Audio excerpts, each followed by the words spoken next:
Okay, so I've done another video about this, and the term's called validators and invalidators. Validators make you feel more self-esteem, make you feel good about yourself. Invalidators means that you're going to degrade somebody, show lack of respect, or show I'll give you a clue. I'll give you an example. There's a woman who is by any means an expert at HR, and she was going in this new company, and her boss's boss or whoever it was said, "Oh, you're supposed to be an expert in this." Well, that's meant to degrade her, and so she said back, "Well, I am an expert in this, but you can't know what you don't know, and you can't know the history of this company because I wasn't working here." And so, that's the way to hit invalidators. Now, invalidators are tricky, and a lot of people, they get them from their parents. And there's a lot of families that invalidate everything. And some is just having an attitude that you're better than people is an invalidator. One way to deal with invalidators, and I talk about this in another video about questioning the question. So somebody asks a question, and if it's meant to lower your self-esteem, you can pause and say, "Would you repeat that question for me, please?" Almost, if it's done by accident, the person will not repeat the invalidator. If it's done kind of subconsciously and it's meant to demean you, then they won't repeat it. Especially if you pause and say, "I'm sorry, repeat the question."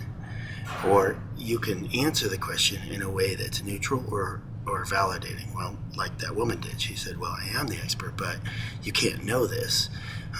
And so that reversed the invalidation.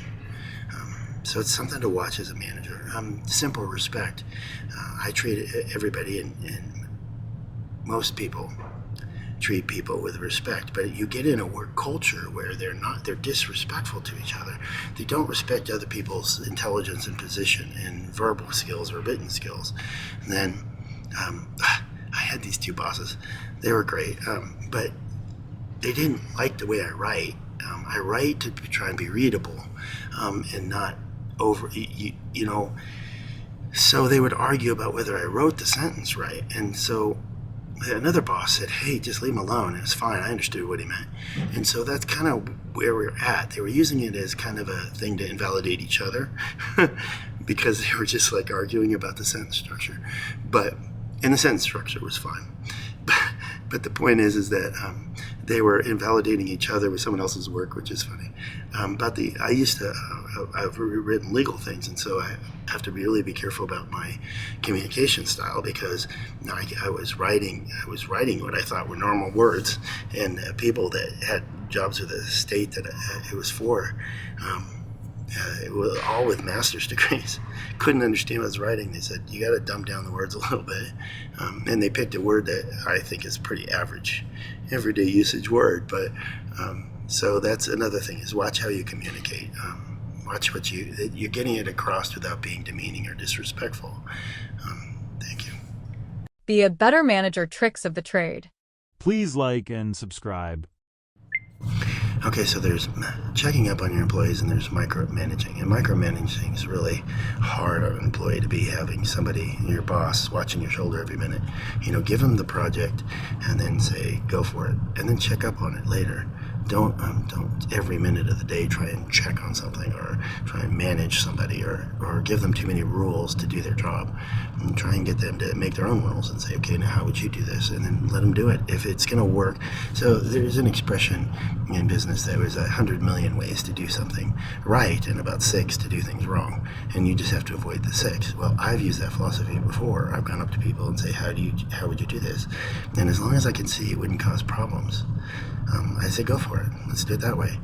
You don't have to come up with every bright idea, and in fact, you won't.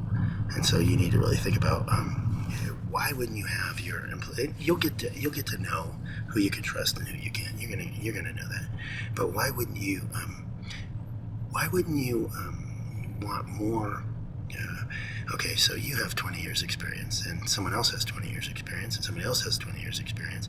So if you have a group of people that have done the job before, there is hundreds of years worth of experience. Why wouldn't you tap that as part of what the benefit of having that person work there. Now you're going to learn that some people will have smart answers, and some people will have wise answers, and some people will have humorous answers or whatever. But you'll come to learn who you really want to ask for better ideas. So there are some people whose job is to, and it's a really bad job, their job is to come up with a new, bright, shiny penny. They do that in HR. They ask for something new.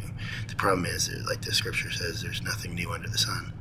So the problem with that idea is that there's nothing new. It's all been tried, and it's like I had these ideas talk to me about these ideas, and I go, okay, well, that's from the 1980s.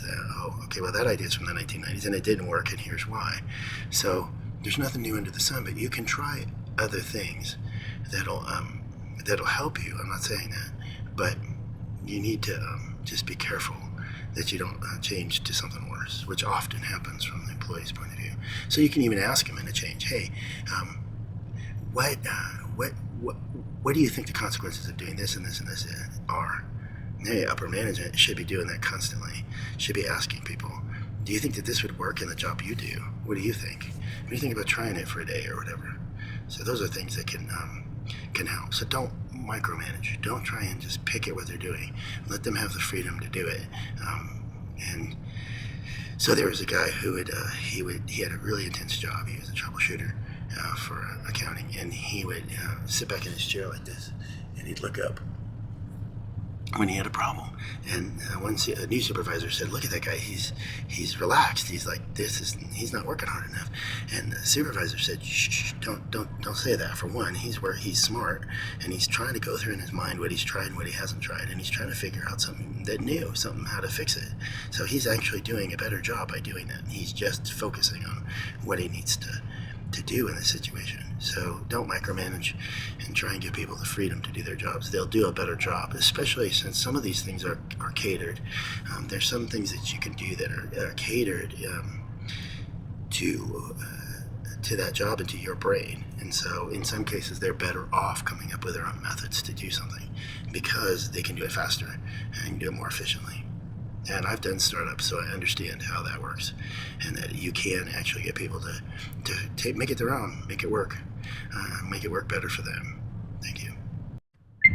The other thing about a private schedule is you can see an overview of what your time is being used for, and that can become useful because if you need to devote more time to, say, the inventory or payroll or something, it allows you to see how much time you're devoting and how much time that you need to devote, and it can allow you to take time from things that are like more social, like things, one of the tips is to communicate with employees and other managers, and so maybe you need to pull a little more time off of that to do something else, and so it gives you an idea of your time usage.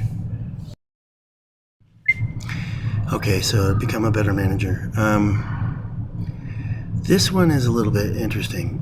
One of the few things I've ever had negative on a employee review, a manager's review and employee review. One of the very few things is I was in a company where it was very intense, and so I'd take my breaks and I'd think about what I didn't do or did do or need to do to figure stuff out, and it was pretty intense. And so I would talk within my own team, but I didn't communicate openly socially.